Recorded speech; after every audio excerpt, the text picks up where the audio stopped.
Hello class. My name is Nigel. Alan has asked me to speak to you today about reality. I suppose it is more accurate to say that he has programmed me to do so. I am a virtual animated puppet, if you will.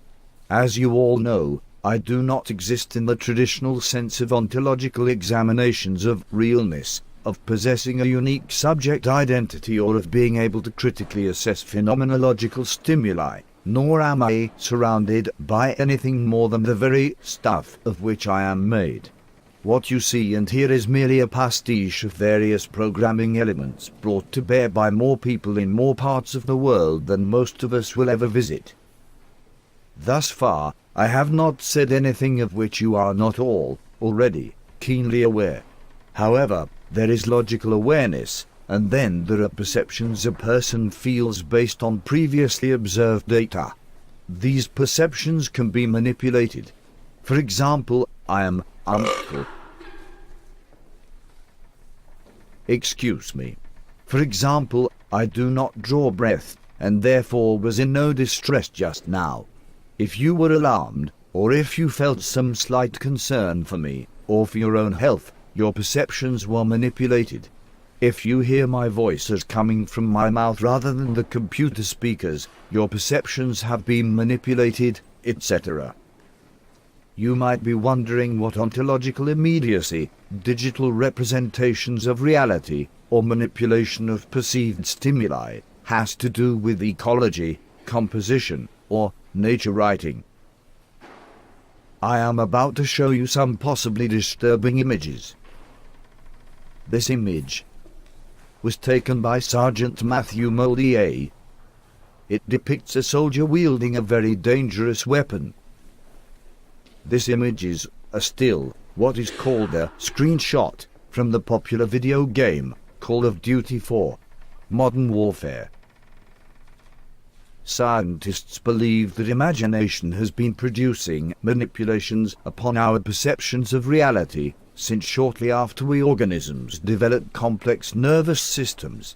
What is new, and to be noted within the concepts that I understand have been raised within this course, is that our students are exposed to such real and present manipulations daily, not only on their sense of what is real, vis-a-vis what the experience of war is like, but on their critical engagement with the exigencies, the origins, the means and ends of such things.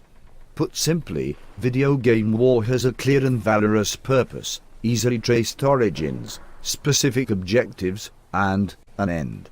There is a good side and a bad side with clear demarcations separating them.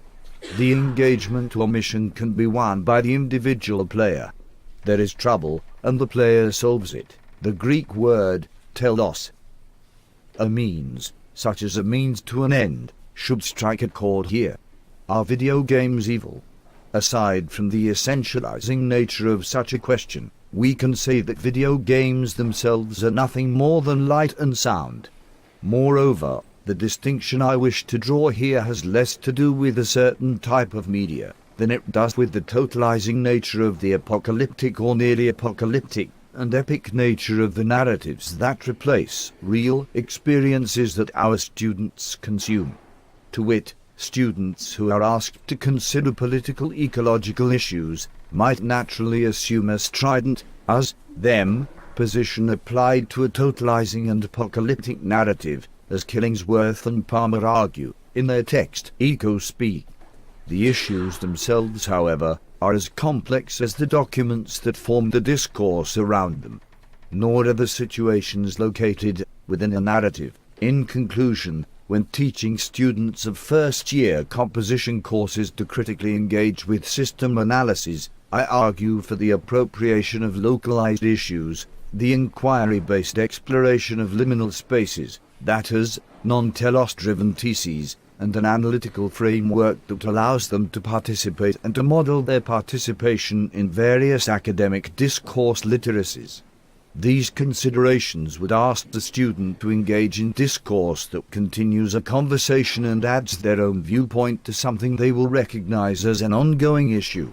As to why one would choose to ask first-year composition students to focus on localized, non-apocalyptic, Ecological issues, an issue I suspect Alan will address. I suspect that by modelling subjects that resist totalizing narratives, students will be better prepared to participate in inquiry-based academic discourse analysis. Instead of solving a problem, students will have been exposed to a model of argumentation that seeks consensus and real-world activity. Thank you for your attention. I will now entertain any questions.